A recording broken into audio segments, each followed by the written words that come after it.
नमस्कार। Times of Swaraj में आप सबों का स्वागत है और मैं हूं संतोष सिंह।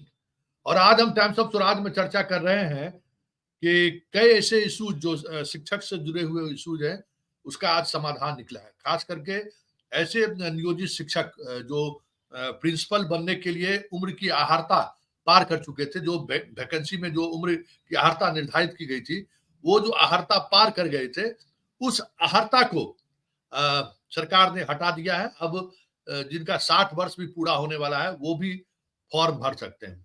पहली बात। और दूसरी बात, जो अर्बन इलाके में कितनी वैकेंसियां हैं, इसको लेकर विभाग ने एक लेटर जारी किया है। और अब ये जो पाठक कह रहे थे कि हम नियोजित शिक्षकों को जो हम अपॉइंट करेंगे, उसमें ज्यादा से ज्यादा लोगों को हम शहरी क्षेत्रों में देंगे, तो एक उम्मीद ये जगी है। जो वैकेंसी मांगा गया है, इस भाई वैकेंसी से ये उम्मीद जगी है। तीसरी बात, जो सक्षमता परीक्षा ली गई है, उसमें कई तरह की त्रुटि सामने आ रही थी। उस त्रुटि को लेकर भी कुछ बातें सामने आई है, इस पर भी चर्चा होगी। और होली को छुट्टी को लेकर भी चर्चा होगी। हमारे साथ आनंद पुष्कर जी जुड़े हुए हैं। आनंद जी, चलिए पहले तो आप हमारे साथ आप जुड़े, बहुत बहुत धन्यवाद। आपको भी बहुत बहुत धन्यवाद। सीधा सवाल, कई सुधार हुए हैं। आप जी शिक्षा मंत्री से आपकी मुलाकात हुई थी, बहुत सारी चीजें, जी कुछ डेवलपमेंट है। क्या डेवलपमेंट है, हम चाहेंगे आप अपने शिक्षकों को बताएं सीधे सीधे। देखिए संतोष जी, मुझे जब यह बिहार विद्यालय परीक्षा समिति के बीपीएससी के द्वारा जो यह निकाला गया था प्रधानाध्यापक नियुक्ति के लिए, उस पे मुझे बिहार के तमाम जिले से शिक्षकों ने फोन करके मुझे अवगत भी कराया कि हम नियोजित शिक्षक हैं, हमारी आयु जो है ज्यादा हो गई है और पिछले बार आप ही के पिताजी स्वर्गीय केदारनाथ पांडे जी ने हम लोग को विज्ञप्ति संख्या 2/2022 में संशोधन करवाया था, जिसमें हम लोग की अधिकतम आयु सीमा 60 वर्ष कर दी गई थी। तो आप भी इसको प्रयास करके हम लोग को छूट दिलाइए। इस पे मैंने जाके बिहार के माननीय मंत्री श्री सुनील कुमार जी जो अभी वर्तमान में हुए हैं, उनको मैंने जाके कहा भी और साथ साथ निदेशक माध्यमिक शिक्षा विभाग को भी मैंने लिख के भी दिया, उनसे भी जाके हम मिले। और दोनों लोगों को अपने पिताजी की जो सदन संस्मरण पुस्तक जो बनी है, जिसको एक जगह भाषण को संग्रह करके बिहार के माननीय मुख्यमंत्री महोदय ने उसका विमोचन किया था, उस पुस्तक में सारे शिक्षक के सवाल भी पड़े हुए हैं। उस पुस्तक को भी मैंने उनको भेंट किया और साथ साथ यह समस्या से मैंने उनको अवगत भी कराया था। तो जैसे ही मैंने अवगत कराया, तुरंत उन्होंने टेक्निकल टीम को बुला के, बिहार के शिक्षा मंत्री ने टेक्निकल टीम को बुलाया और उनसे कहा भी कि आप जरा इस मैटर को देखिए और जहां गड़बड़ी है उसको संशोधन आप इसको यथाशीघ्र कराइए। तो अब वहां पे पोर्टल पे एक कॉलम भी जोड़ दिया गया है, जिस कॉलम में यही बात ऑलरेडी तय हो गई है कि अगर आप नियोजित शिक्षक हैं तो हाँ या ना, ऑब्लिक पूर्व में नियोजित शिक्षक रहे हैं। अगर जो भी शिक्षक ऐसे हैं जो उस कॉलम में हाँ बटन पे क्लिक कर देंगे, तो उनकी आयु सीमा स्वतः उसमें छूट मतलब उनको मिल जाएगा। वह पोर्टल पे आज अपलोड भी कर दिया गया है। तो एक बड़ी मांग हम लोगों की थी ताकि हमारे ज्यादा से ज्यादा शिक्षक जो है प्रधानाध्यापक की इस परीक्षा में शामिल हो पाए। दूसरी बात मैं बताना चाहता हूं, एक हमारी और भी लंबित मांग थी कि जैसे म्यूजिक शिक्षकों को, कंप्यूटर के शिक्षकों को भी दिया गया था, उसी तरह से हमने मांग किया था कि फिजिकल शिक्षकों को भी प्रधानाध्यापक के पदों में बैठने की अनुमति दी जाए। इस पे मैंने बिहार के माननीय मुख्यमंत्री महोदय को भी लिख के दिया था और प्रधान सचिव महोदय को, माननीय मुख्यमंत्री जी के प्रधान सचिव एस सिद्धार्थ को भी मैंने दिया था। एस सिद्धार्थ जी के द्वारा वह पत्र शिक्षा विभाग में भेजा गया है, लेकिन उस पे अभी काम चल रहा है, उस पे काम अभी चल रहा है। हमारा प्रयास है कि फिजिकल शिक्षकों को भी सरकार इसमें शामिल करे, विभाग इसमें शामिल करे, ताकि वह भी जो प्रधानाध्यापक की जो यह परीक्षा होने वाली है, उसमें वह लोग भी सम्मिलित हो सके। इसमें एक टेक्निकल बाधा बस केवल आ रही थी कि जो हमने यह भी कहा फिजिकल शिक्षकों के लिए कि जो लोग एमए बीएड किए हुए हैं, आप योग्यता वही मांगते हैं प्रधानाध्यापक के लिए, तो पूर्व के अनुभव को उनकी काउंट करते हुए आप उनको भी बैठने की अनुमति आप दे दीजिए। तो संचिका यह मुख्यमंत्री सचिवालय से शिक्षा विभाग में आई है, इस पे विमर्श चल भी रहा है और हमको उम्मीद भी है कि यथाशीघ्र इस पे कुछ ना कुछ रिजल्ट भी सामने, शिक्षकों के सामने कुछ ना कुछ रिजल्ट आएगा भी। तो यह तो एक पक्ष हो गई प्रधानाध्यापक वाले पक्ष जिस पे काम हुआ है। दूसरी पक्ष जो आपका जो दूसरा सवाल था, उस सवाल को भी हम बताना क्षमता चाहते हैं कि सक्षमता वाली, जो आपके ही चैनल पे हम लोगों ने बात भी किया था और आपसे ही बातचीत के क्रम में मैंने कहा भी था कि जो भी शिक्षक अगर सक्षमता परीक्षा देंगे, वह अवश्य उनका रिजल्ट बेहतर होगा और वह जो क्वालीफाई निश्चित रूप से करेंगे, क्योंकि यह मंशा बिहार के माननीय मुख्यमंत्री महोदय ने भी कहा था कि हम मामूली परीक्षा लेंगे, लेकिन मामूली शब्द का उन्होंने प्रयोग भी किया था। लेकिन कुछ शिक्षकों ने कहा कि सवाल बहुत कठिन थे, लेकिन हमारे शिक्षक को हम लोग शाबाशी देंगे कि वह परीक्षा को क्वालीफाई करके और परीक्षा को उन लोगों ने निकाला है, यह शाबाशी के पात्र है और रिजल्ट भी काफी बेहतर होने वाला है। उसमें एक व्यापक स्तर से जैसे ही उत्तर कुंजिका प्रकाशित की गई थी, वैसे ही उसमें बहुत ज्यादा परेशानी आने लगा। आप संस्कृत विषय को उठा के आप देख लीजिए, 1 से लेके और 150 नंबर तक का जो भी सवाल था, उसमें पहला ही प्रश्न को सही मान लिया गया था, जिसमें हमारे बहुत सारे जो संस्कृत विषय में अप्लाई किए हुए शिक्षक थे, उनका रिजल्ट नेगेटिव में चला गया था। वो लोग अपना रिजल्ट जब भी चेक कर रहे थे, तो बहुत कम नंबर उनको दिखाया जा रहा था। फिर यह इश्यू को लेके और उर्दू शिक्षकों के साथ भी यही समस्या हो गई थी, कुछ गणित विषय में भी यही समस्या हो गई थी। फिर मैं तुरंत उनके शिक्षकों के कहने पे मैं बोर्ड के अध्यक्ष के पास गया, आनंद किशोर जी के पास मैं गया और आनंद किशोर जी को जाके मैंने सारी बात समझाई और जब मैंने उनके संज्ञान में दिया, तो उन्होंने तुरंत टेक्निकल टीम को भी बुलाया। टेक्निकल टीम को बुला के उन्होंने कहा भी कि यह मैटर देखो, कह रहे हैं पुष्कर जी। तुरंत उन्होंने देखा भी और 2-3 घंटे के भीतर में ही मैंने मैसेज भी शिक्षकों को दे दिया था कि 2-3 घंटे के भीतर में यह संशोधन हो जाएगा और 2-3 घंटे के भीतर में नई उत्तर कुंजिका, जो संशोधित उत्तर कुंजिका रही है, जिन भी विषय में गड़बड़ी थी, वो तुरंत उसको प्रकाशित बिहार विद्यालय परीक्षा समिति के द्वारा किया गया। अब तो कल परसों में रिजल्ट ही सारे शिक्षक के सामने आ जाएंगे, अभी तो भी यह कुछ भी सब्जेक्ट जैसे अभी भी जैसे जूलॉजी में ये प्रॉब्लम है। 11th-12th वाले जूलॉजी में बहुत सारे सवाल गलत हैं। फिर गलत जो सवाल हैं, उसके लिए ₹50 इन्होंने फीस रखा है। वो जी, फीस भी नहीं एक्सेप्ट कर रहा है। ये जी, कई तरह की बहुत सारे अभी भी विषय हैं जिसमें सवाल गलत है। तो ये जी, बार-बार ये चीज़ें इसके संशोधन जी। के लिए कुछ बात हो सकती है।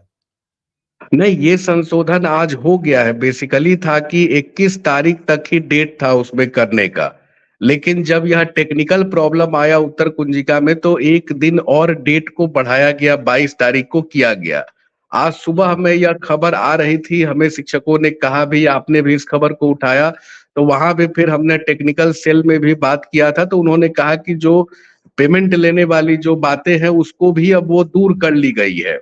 तो वह भी दूर हो गया है कि जो शिक्षक को जहाँ जिस सवाल पे अगर ऑब्जेक्शन है, तो वो ऑब्जेक्शन को अपना वो भर सकते हैं। क्योंकि संस्कृत के विषय में क्या था कि 70-70, 80-80 सवाल गलत थे। अब 70 सवाल का ₹50 के हिसाब से कोई शिक्षक दे, तो काफ़ी बड़ा अमाउंट होता है। तो इसीलिए जो शिक्षक को जहाँ ऑब्जेक्शन अगर अब लग रहा है कि अगर हमारे 2-3 सवाल यहाँ गड़बड़ है, तो उसको वो लोग ऑब्जेक्शन करके उसको फिर से नए सिरे से वो करा सकते हैं। तो आज ही तक उन लोगों का डेट था, क्योंकि कल परसों तक तो उनका रिजल्ट आ जाएगा।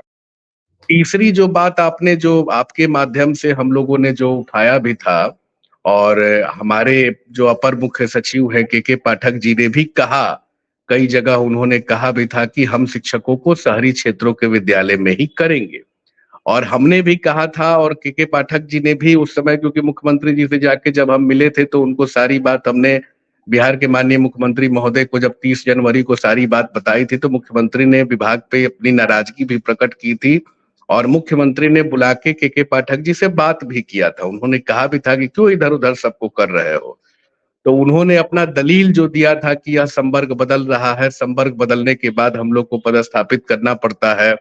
तो पदस्थापन के चलते फिर सीएम ने भी कहा कि नहीं, उन लोग को वहीं रहने देने की आवश्यकता है। यह बातें हुई भी थी।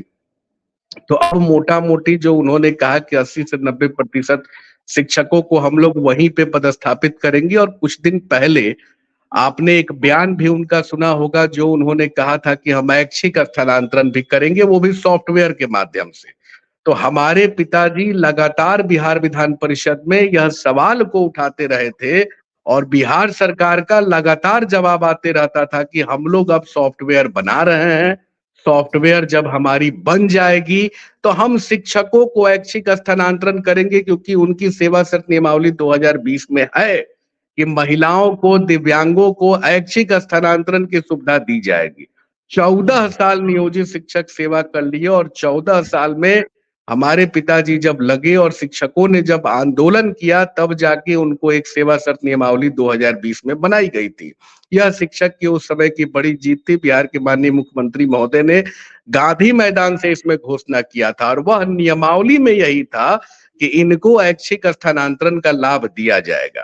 तो हमने यह सवाल को उठाया कि जब आप कह रहे हैं, विभाग जब कह रहा है, 14 वर्ष से कह रहा है कि हम ऐच्छिक स्थानांतरण देंगे, और 2020 में जब आप नियमावली बना लिए और आपने प्लान बनाया कि हम लॉन्ग टर्म प्लान के तहत इनको पंचायती व्यवस्था से अलग करेंगे, तो फिर यह पदस्थापन क्यों किया जा रहा है?